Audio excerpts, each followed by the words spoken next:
સાત સ્વચ્છતા તે પ્રભુતા મહાત્મા ગાંધી રાષ્ટ્રપિતાનું એક આ એક અત્યંત મહત્વનું આ એમનું ઉદાહરણ આપ્યું જ્યાં સ્વચ્છતા હોય તો પ્રભુતા હોય છે. પણ અંકલેશ્વર તાલુકાના બરગોદા ગ્રામ પંચાયત હદ વિસ્તારમાં આવેલ એપલ પ્લાઝાની પાછળ કઈ સોસાયટી છે આપની શ્રીજી વિલામાં અત્યંત ગંદકી ભર્યા વાતાવરણમાં લોકો રહે છે. મારા સાથી મિત્ર બતાવશે જે ગંદકી ભર્યા પાણી જે ગટરમાંથી બહાર આવે છે એ દ્રશ્ય બતાવવાની કોશિશ કરશે. તો એ પાણીના કારણે આવતા જતા સાધનો અત્યંત પ્રમાણમાં તકલીફ પડે છે. નાના બાળકો સ્કૂલે જતા આવતા એમના પગ ગંદકીમાં પડે છે અને ઘરમાં જાય એટલે વાસ મારતી હોય છે. અહીંના સ્થાનિક લોકો હેરાન પરેશાન થઈ ગયા છે અને એ લોકો એવું કહેવા માંગે છે 3 દિવસની અંદર આ પ્રશ્ન નિરાકરણ નહીં આપવામાં આવે તો અમે લોકો મામલતદાર કચેરીએ આવેદન પત્ર આપી અને એની રજૂઆત કરશું. આપણી જે સ્થાનિક બેન ઉભા છે એમને પૂછશું. બેન શું નામ છે આપનું? મારું નામ જિજ્ઞા જોશી છે. અમે શ્રીજી વિલામાં રહીએ છીએ. અને બેન આપ ક્યાં આવ્યો છો? શ્રીજી વિલા સોસાયટીમાં રહીએ છીએ. તકલીફ છે આપને? આ સતત 2 વર્ષથી કન્સ્ટ્રક્શન છું છે ત્યારથી કન્ટિન્યુઅસ પાણી ચાલુ ને ચાલુ જ છે અને એ લોકોની ડ્રેનેજની કોઈ સગવડ જ નથી. ઓવરહેડ વોટર ટેન્ક છે તે કન્ટિન્યુઅસ ઉભરાતી રહે છે. એ પાણી અમારી સોસાયટીના 60 ઘર છે એને અસર કરે છે.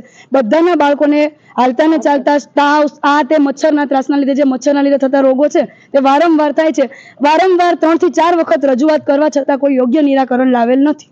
હવે આ ડ્રેનેજ લાઈન કોની છે, કયા લોકોની છે એ આપને ખબર છે? કઈ એપલ પ્લાઝાનું છે તો એમની જ ડ્રેનેજ લાઈન છે ને. ઓકે, એપલ પ્લાઝા જે મોટું શોપિંગ બનેલું છે એની ડ્રેનેજ લાઈનમાંથી ગંદુ પાણી બહાર ઉભરાય છે અને આ સોસાયટી અંદર જાય છે. આવતા જતા બાળકો, વાહન ચાલકો અને પબ્લિકને બહુ તકલીફ પડી રહી છે. અહીંયા જનતા ઊભી છે એમની વાત કરવાની કોશિશ કરશું આપણે કે ભાઈ આ ભાઈનું નામ શું નામ છે? ભાઈ આપનું? દીપભાઈ નામ છે મારું. દીપભાઈ શું તકલીફ છે આપને? સાહેબ આ 2 વર્ષથી આ પાણીનો બહુ ત્રાસ છે. ગટર લાઈન પણ એની ચોકઅપ થઈ જાય તો કોઈ સાફ સફાઈ કોઈ આપતા નહીં. એ બધું પાણી અમારી સોસાયટીમાં આવે ને વરસાદ હોય કે ન હોય 24 ઘંટા ત્યાં પાણી ભરેલું હોય અને પછી મચ્છર થાય ને એ છોકરા બીમાર પડે. સાહેબ આપની માંગણી શું છે? અમારે જલ્દી આ નિરાકરણ કરો ને આ પાણી નહીં જોઈએ અને જે બી પ્રોબ્લેમ છે એ એપલ પ્લાઝા વાળા સાથે સોલ્વ કરે. જો આ 3 દિવસમાં તમારું આ કામ નહીં થાય તો તમે આગળ શું આગળ પગલાં ભરશો? અમે મામલતદારને અરજી આપીએ છીએ ને એને જે હોય બરગોદરા ગ્રામ પંચાયતના સરપંચ સાહેબને પણ બોલાવીએ ને એનું નિરાકરણ કરીએ.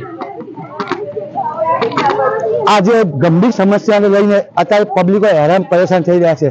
સ્વસ્થ ગુજરાત સ્વસ્થ ભારતના નારા સાથે ભારતીય જનતા પાર્ટીના સત્તાધીશો ખુલ્લું બોલું છું, ભારતીય જનતા પાર્ટી સત્તાધીશો જે બતાવે છે કે અમે સ્વચ્છતા અભિયાન ચલાવીએ, આ સ્વચ્છતા અભિયાન બિલકુલ નથી. પબ્લિક હેરાન પરેશાન થઈ ગઈ છે.